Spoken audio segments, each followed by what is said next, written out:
Welcome to the first chapter. Creating a design for the laptop case, I want to visualize those points of inspiration that I have collected in my mood board. I would like to combine something related with the English bespoke costume, traditions of hunt, and a bit of classic. I like these rounded corners, combination of the dark brown and cognac, and some kind of simplicity, and I definitely do not want to have extremely many details. And I want to put Andy's name written the same way somewhere on the front detail. So I started to make some sketches to find proportions and possible design solutions for details. I want the case to be a bit bigger as I do not know what the size of the laptop that Andy has. I also would like the case to look a bit like an envelope that is related to classic, as I think I have an idea that some of design elements have to be hidden under the closure and get visible only when the case is opened. It's like the representation of an idea that random people that we sometimes meet in our lives suddenly can open up to us from a new side when we get to know them better.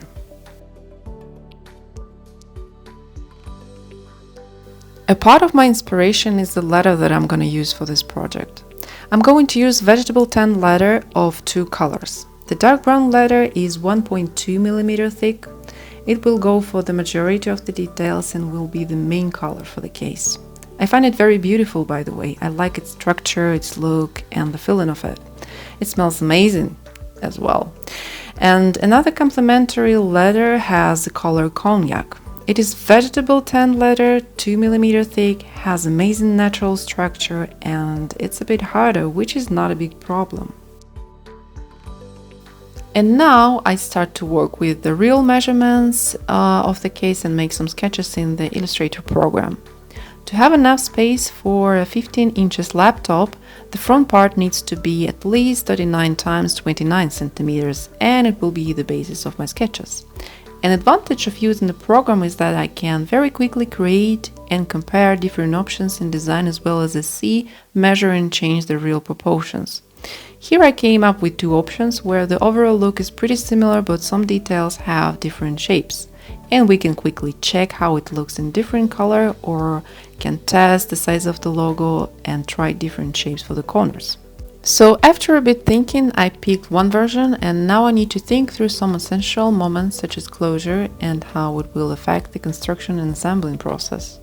I'm going to use snap buttons for the closure, but I do not want them to be visible on the front side, so they will be applied on the additional panel. Such a panel is good to have when you want to make your closure more reinforced and stable. The leather that I use is not very thick, so after a while it can lose the shape, so in that case, this panel is must-have.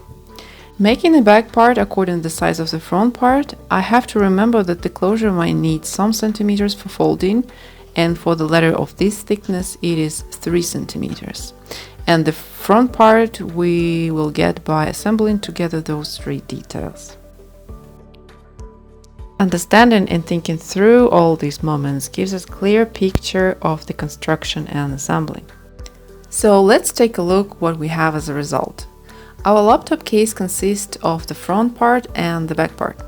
The back part is one piece with the closure, and we need to attach the reinforcement panel on the edge where we have snap buttons.